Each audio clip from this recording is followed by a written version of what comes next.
Chapter 6. Danny. Well, that sure got everyone's attention. Just as Mayanne said that, a roar of thunder made the whole room shake and the lights went out. One of the girls let out a shriek. I think it was Cassie. I heard Arnie and Pug laughing. Arnie started making spooky ghost sounds. You know, ooh. Gray light filtered in through the window. Then jagged lightning forked through the sky. The window glass was covered with raindrops. It all looked totally unreal. A few seconds later, the lights flickered back on. Everybody cheered. I saw that Pug had slid closer on a couch to Cassie. What a guy. He just met her and was already making a move on her. Deidre kept glancing at them. I think she had her eye on Pug. I started to feel a little jealous. I mean, whoa. If Cassie and Deidre both went for Pug, who was left for me?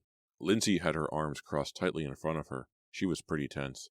I wondered if she ever relaxed. I mean, was she always this stressed out? Or was she just upset because of the mix-up with the lifeguard list? I started to ask if anyone had a flashlight, in case the storm knocked the lights out for good, but Lindsay interrupted. What do you mean? She asked Mayanne. What dead kids? Yeah, what are you talking about? Pug demanded. Everyone turned back to Mayanne.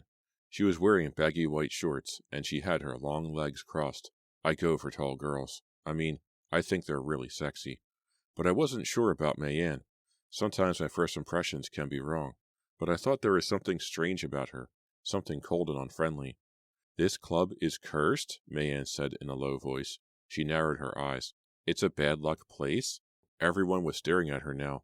What are you talking about? I asked her. It's my job as head honcho to keep everyone's morale up. I didn't like the way Mayanne was talking. We were all just getting to know one another. I didn't need someone freaking the others out before the club even opened. People die here every summer? Mysterious deaths? Mayanne murmured, her voice just loud enough to be heard over the pattering rain. Someone has drowned in the pool for the last 2 summers? She continued. Huh? The same person drowned 2 years in a row? Arnie cried. It wasn't very funny. None of Arnie's jokes were very funny, but everyone laughed. Nervous laughter, I guess. I mean, everyone laughed except Mayanne. She tucked her legs under her, her dark eyes glowing with excitement. It's true, she insisted. What happened? Deidre's voice broke through the silence. Who drowned? Last year, a 14-year-old boy, Mayanne told her. He drowned in the deep end of the pool, even though there were 3 lifeguards on duty? Wow, I heard Cassie murmur. She was shaking her head thoughtfully. Deidre cleared her throat and stared down at her sandals. No one said a word. 2 years ago, a lifeguard drowned, Mayanne continued. Can you imagine? A lifeguard drowned in the shallow end of the pool? Another flash of light and explosion of thunder. Even I jumped at that one. I glanced around the room at serious faces. Mayanne was creeping everyone out. Lindsay really seemed freaked. This club is haunted by the kids who drowned here, Mayanne said solemnly. Haunted! No one said a word. The silence got really heavy. Finally, I shouted, Boo. Everyone laughed. It's a little early for ghost stories, I told Mayanne. It's not a story, it's true, she insisted. How could a lifeguard drown? Deidre asked, tossing her black hair. Probably fell asleep, Arnie suggested, grinning. Didn't know how to swim, Pug added. Only knew how to get a tan. Everyone laughed. I was glad they were cheering up. Mayanne was really giving me a pain. I mean, she didn't have to bring everyone down like that, did she? Then Lindsay's voice rose over the laughter. Do you really believe in ghosts? She asked Mayanne. Mayanne nodded solemnly. Yes, she replied in a low voice. I know this club is haunted. The ghosts of the drowned cannot rest. Most of us started to laugh. I mean, Mayanne was just too cornball for words. But we stopped laughing as the door to the common room suddenly creaked. The sound made me focus on the door. It creaked again and started to swing open. We heard footsteps, shoes scraping the floorboards in the hall. The door swung all the way open, but there was no one there. Chapter 7. Lindsay. I let out a silent gasp as the door creaked. I felt a cold chill at the back of my neck. I heard footsteps and saw the door open slowly, but no one came in. Across the room, Mayanne had a pleased smile on her face, as if she had been proven right about the ghosts. No one else was smiling. Danny's mouth hung open. We all sat in stunned silence, listening. More footsteps. Finally, a dark-haired boy stepped hesitantly into the room, shaking water off his blue windbreaker. Sorry, he murmured as he tugged the windbreaker off. The outer door. He pointed back to the hallway. I thought I closed it, but the wind blew it open. We thought you were a ghost, Danny exclaimed. We all laughed. The boys seemed confused. I glanced at Mayanne. She was frowning in disappointment. The boy folded his windbreaker into a compact square. Then he stood, holding it awkwardly. He didn't know where to put it. He was nice looking. He had straight, dark brown hair pulled back into a short ponytail. He had big, dark eyes, solemn eyes. He had a serious face, I thought. I guess he didn't smile much. Just a first impression. My bag. I left it in the hall, he said, raking a hand back through his long hair, adjusting the ponytail. Sorry I'm late. He gazed around quickly. I guess I'm the last one here? You're Spencer Brown? Danny asked. The boy nodded. Hey, I wondered where you were, Danny told him. I thought maybe the storm. My ride was late, Spencer said, and I suddenly realized that he looked familiar. Finally, a familiar face. My heart actually skipped a beat. Yes, I knew him. I was so excited I jumped to my feet. Hi, remember me? I cried. I took a few steps toward him in the center of the room. Spencer narrowed his eyes as if trying to remember me. Then his mouth dropped open and he uttered a startled, Huh? Remember me? Lindsay Beck? I asked excitedly. He stared at me for the longest time. His eyes were sort of fluttering as he studied me. I could practically see all the thoughts whirring through his brain. Lindsay? He asked uncertainly. You're Lindsay? I nodded, smiling hopefully at him. Finally, the confusion left his face and he smiled back. Hey, Lindsay, he cried. I didn't recognize you. Hey, how's it going?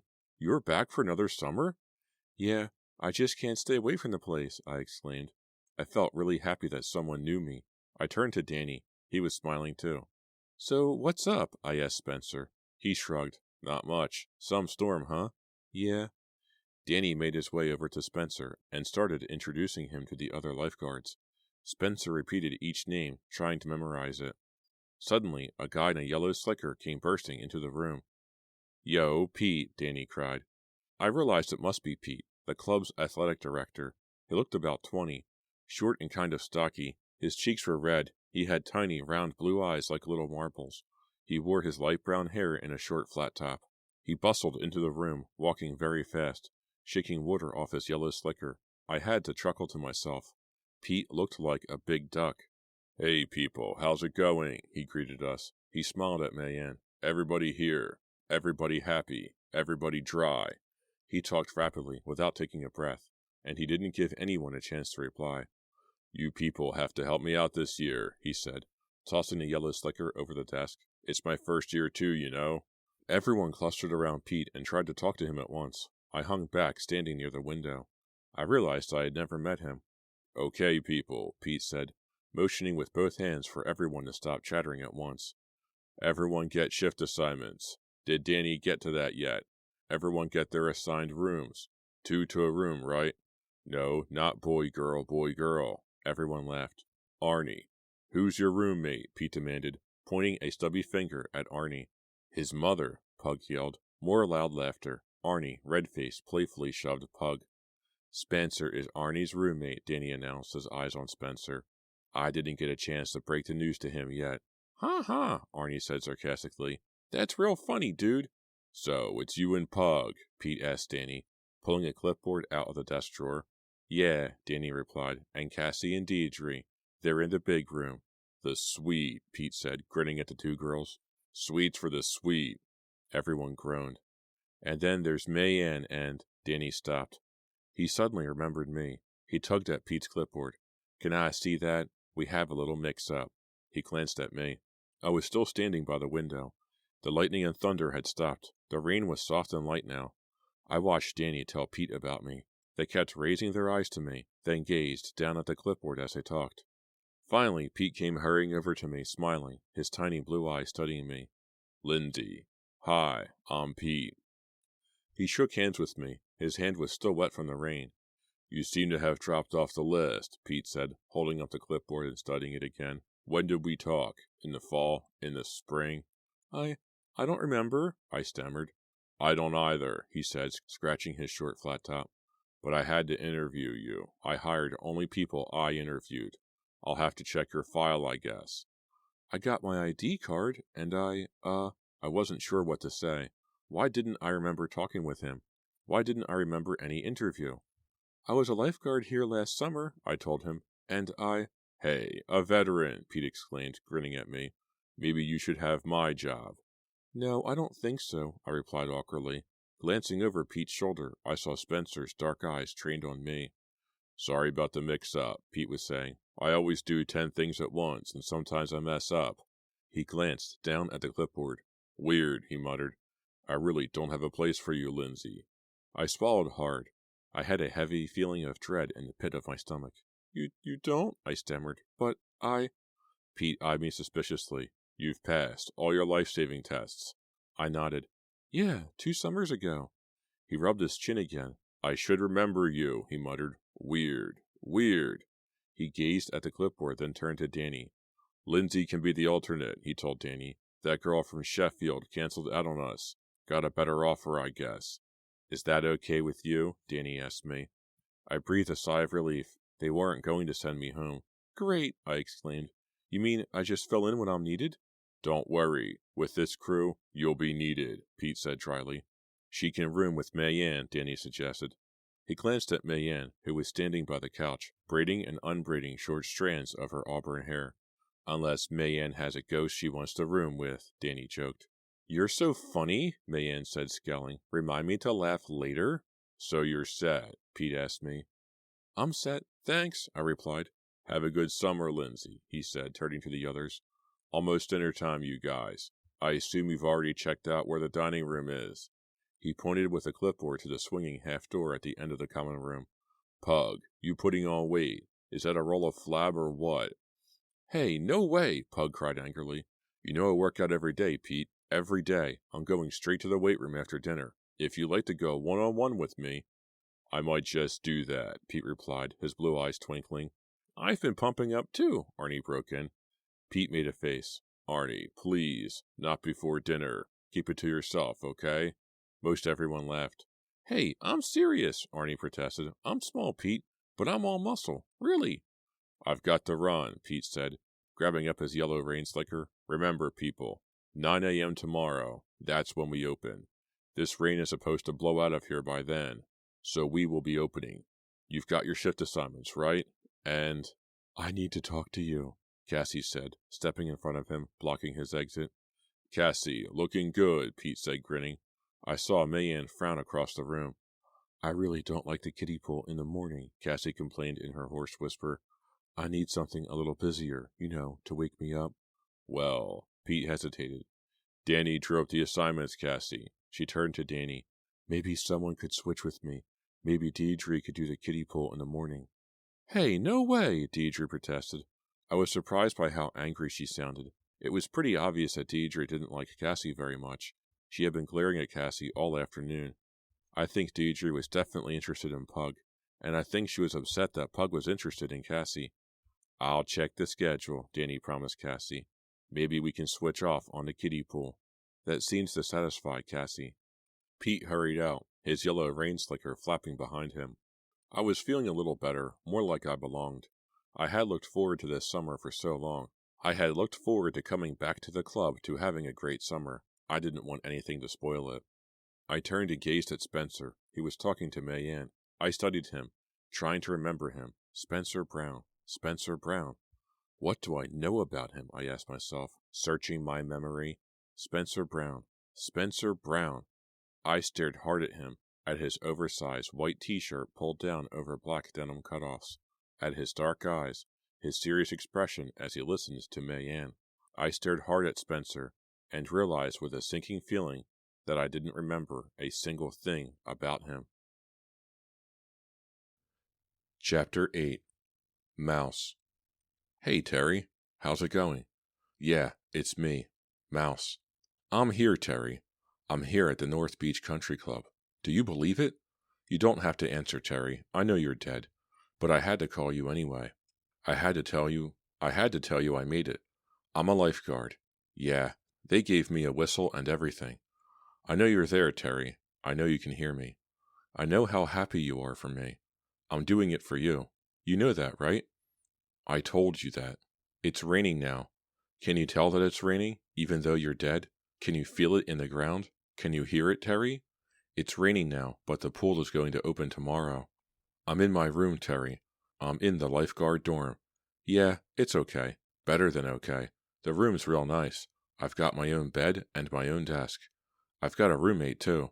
I wish it were you, Terry. I really do. You know I do. I can't talk long. My roommate will be here. Should I kill my roommate, Terry? Is that who I should kill first? It's up to you, Terry. Yeah, I know you're dead, but it's up to you. Chapter 9. Danny. We had a good time at dinner until Mayanne started talking about ghosts again. Then it got pretty tense. I think everyone was surprised by how good the food was. Lonnie, the cook, knows his way around fried chicken. The mashed potatoes were lumpy, but they tasted great if you loaded on plenty of salt. Pug and Arnie almost got into a mashed potato fight, but one disapproving glance from Cassie made Pug put down the mashed potato bowl. Cassie and Diedrich both came on to Pug all through dinner. I admit it, I was turning as green as the steamed spinach that no one touched. I'm the big cheese, after all, the main guy. Those girls were supposed to come after my bod. Maybe I'll get a red bandana, I told myself, if that's what it takes to turn girls on. Pug, of course, started bragging about what great shape he was in, how he worked out every day. I'm the only one here who looks like a lifeguard, he boasted. Give me a break, I replied. I crooked my arm and showed him a pretty good bicep. I can take on both of you with my eyes closed, Spencer bragged. That was a surprise. Spencer had been talking quietly to Mayanne the whole time. Arnie, of course, had been Arnie, cracking horrible jokes, bragging about how strong he was, even though it's obvious that he's a puny shrimp. Arnie kept gazing across the table at Lindsay. I think he had the hots for her. I never saw her even glance in his direction. I don't think she had any idea that Arnie kept checking her out. Lindsay is cute. She has a great face, innocent, like a little girl's face, but she seems really stressed. She didn't talk much at dinner. She kept staring at Spencer, studying him. The one time Lindsay really got interested in a conversation was when Spencer started talking about last summer. She looked up from her plate when he said the lifeguards are real party animals. They totally trashed the dorm, Spencer said, his dark eyes lighting up. They totally trashed it. It was party till you puke every night. Well, wait till this year gets going, Pug cried, grinning at Cassie. He began chanting, Party, party, party.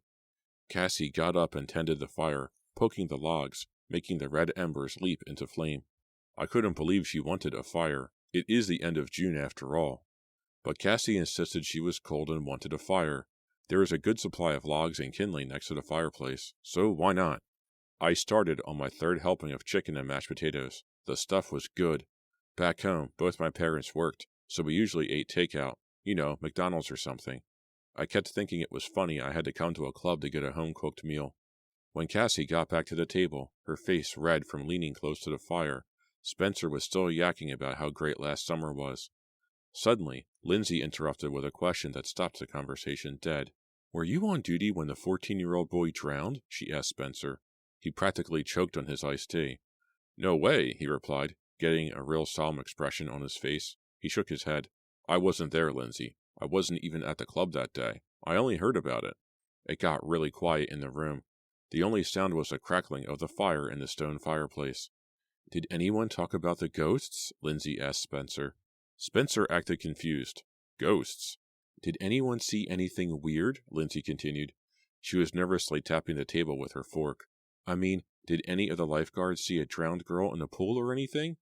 A burned-up log crumbled in the fire, dropping out of the grate and sending up a rush of red embers. Cassie got up again to poke the fire. Spencer stared across the table at Lindsay. I could tell he didn't know what she was talking about. The ghosts are here? Mayanne said softly. She moved her eyes slowly around the dining room, as if searching for them. Everyone knows about them? She was really starting to creep me out. I mean, if Mayanne was so worried about ghosts, why did she take a job here? Mayanne, save it for Halloween, Pug grumbled through a mouthful of fried chicken. Yeah, give us a break, Arnie joined in. Afraid you'll have nightmares? Mayanne asked, sneering. You're a nightmare, Arnie exclaimed. Pretty lame reply, but Cassie and Deidre laughed. Whoa, let's change the subject, I suggested. I saw Mayanne's cheeks turn red. I saw that she was gripping her knife tightly. She glared angrily at Arnie.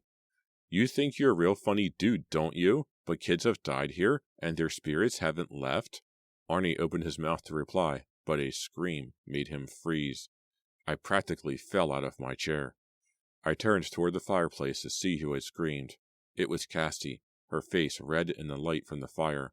She was pointing to the door with a trembling finger. "The ghost!" Cassie cried in a terrified whisper. "There it is!" Chapter 10. Danny. We all turned to where Cassie was pointing. Mayanne jumped to her feet. "I knew it!" she cried. "Where is it? Where?" Cassie again pointed to the door, but then she broke up. Her knees bent and she sort of collapsed in laughter. She had a funny, high-pitched giggle. It sort of trickled out like a waterfall. She covered her mouth with one hand and closed her eyes as she laughed. "Gotcha," she cried. It took us a few seconds to get over our shock. Then we all started laughing our heads off too. Everyone except Mayanne. She was still standing. She gripped the table edge with both hands, and her jaw was clenched in anger. I could tell she was really steamed. She let out a loud cry. It was like an explosion of anger. Those cold, dark eyes of hers moved from face to face. Then she screamed. "We'll see who's laughing at the end of the summer." She tossed her napkin onto her plate, turned, and stomped out of the room. Arnie was still laughing. The rest of us watched in stunned silence as Mayanne stormed out. "Hey, Mayanne, come back," I called. She slammed the door behind her. I don't need this, I thought, shaking my head. I really wanted everyone to be pumped for opening day. Why did we have to have yelling and slamming doors on our very first night? This could be a long summer, I thought unhappily. "You know, guys, we really should give Mayanne a break," I said. "Why doesn't she give us a break?" Arnie demanded. "All that ghost talk is starting to freak me out," Deidre said. "I mean, are we going to have fun this summer? Or are we going to sit around talking about drowned kids and ghosts?" It's my fault," Lindsay stammered, staring down at her untouched food.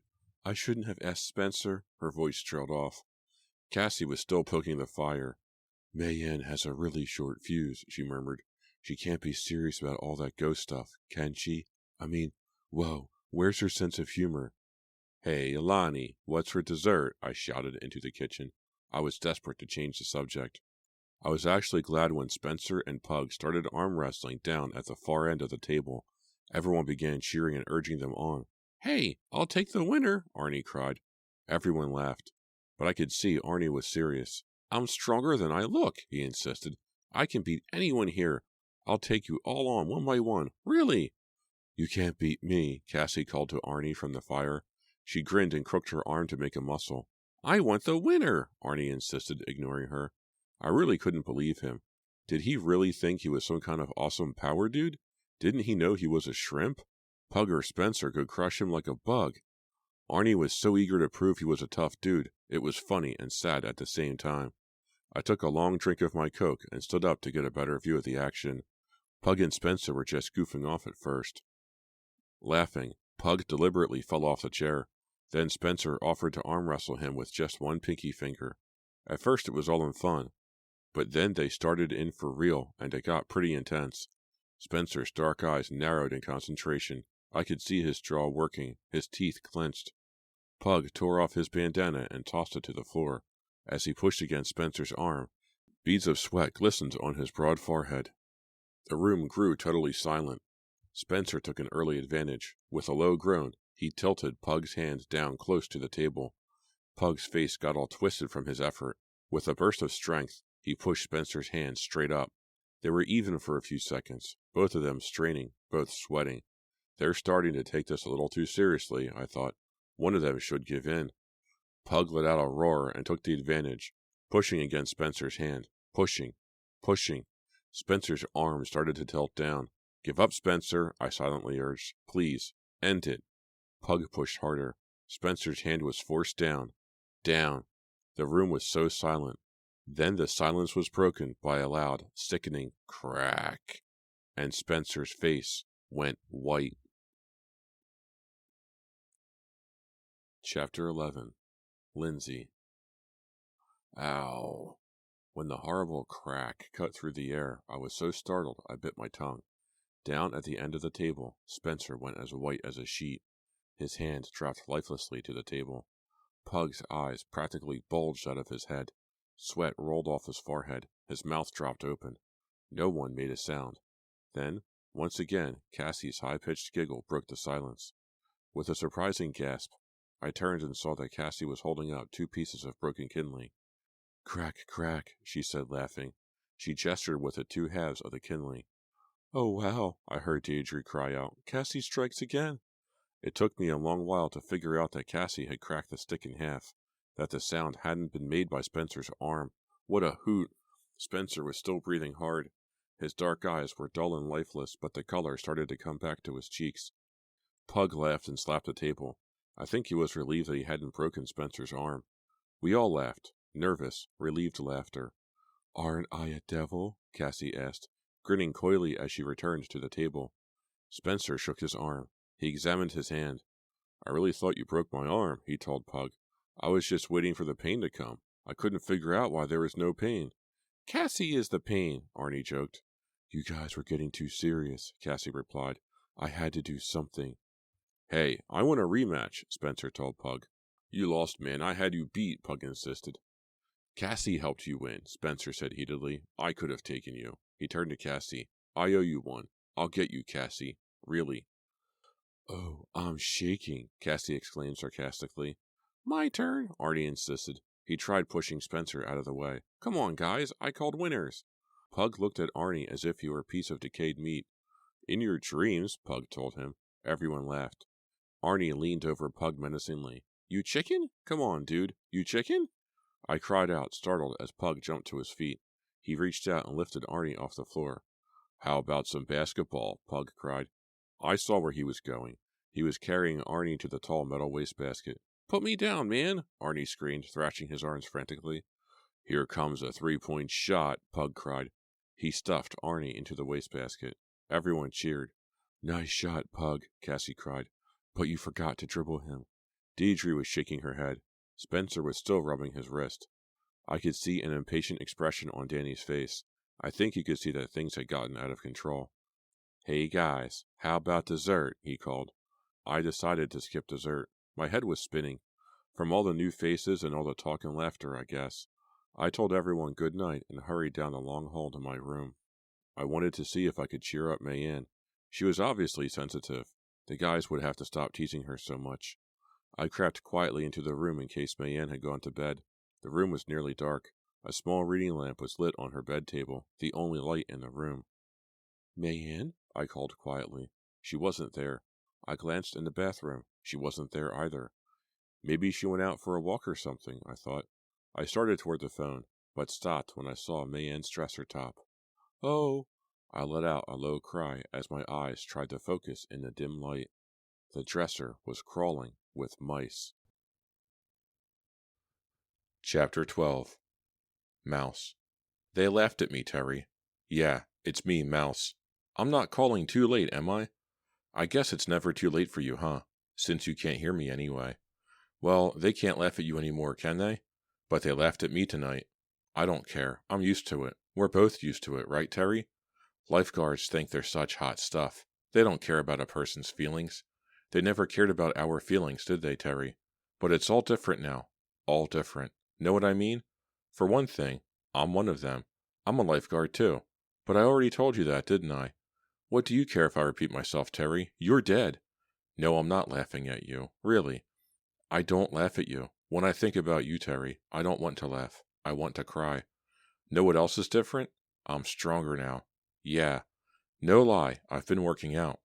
I'm strong, Terry. I'm a real strong person. And I'm going to kill them all. Kill them for laughing at you. Kill them for laughing at me.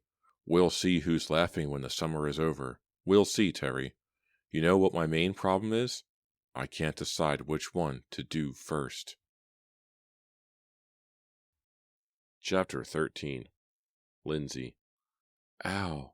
I gingerly touched my shoulder. Sunburned. It had been cloudy all day, the opening day for the club. I had forgotten how easy it is to get burned right through the clouds.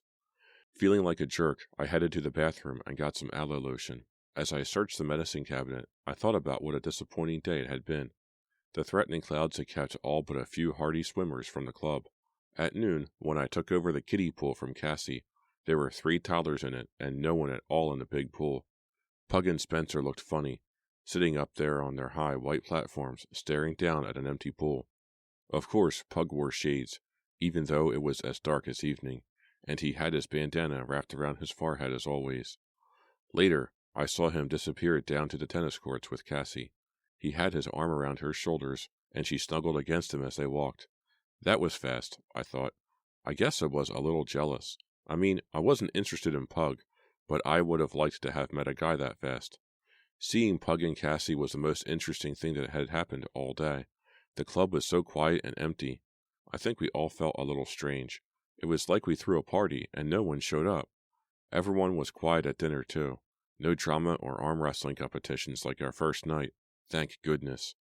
I didn't realize I was sunburned until I got back to my room after dinner. So stupid of me. I'd borrow Mayan's sunblock and carried it around all day, but never put it on. Mayan came in as I finished pulling on my nightshirt. She stepped into the room and started grinning. "What's so funny?" I asked. "I just keep picturing you from last night, coming into this dark room, seeing the little mice figures I had put on the dresser, and thinking they were real." We both laughed. It was pretty stupid, I admit. "I really thought they were moving," I told her again. "I was so out of it yesterday." I walked over to her dresser and admired them again. After Mayan got munchy, people started giving her little mice figures. Porcelain mice, stuffed mice, plastic mice. Before she knew it, she had a mouse collection. Why did she bring her collection with her to the club? Why did Mayan do anything? She was truly a weird person. She walked over to the mirror and started brushing her short auburn hair. She was so tall she had to bend her knees to see her head in the mirror. "Going out?" I asked. She didn't answer. She brushed her hair quickly, then headed out the door. "See you later," she called back. "Hey, Mayan, where are you going?" I called. But she was gone. That night, I woke up drenched in a cold sweat. My nightshirt clung to my sunburned shoulders. My heart was racing. I'd been having a nightmare, some kind of scary chase. The fear lingered, but the dream vanished when I blinked my eyes open. I squinted through the thick darkness at Mayan's clock radio on her bed table, a little after 2 in the morning. Mayan sat up with a start. Her voice came out in a sleep-filled whisper. "Did you hear it too?" "Huh?" I pulled myself up. My sunburned shoulders ached. I hadn't heard her return. "Did you hear it?" Mayan whispered. I listened hard. I heard a low moan from the hall right outside our door. "There, hear it?" Mayan demanded impatiently. I nodded, and heard it again. A low moan, and then a cry. "Help me. Help me. Please, help me."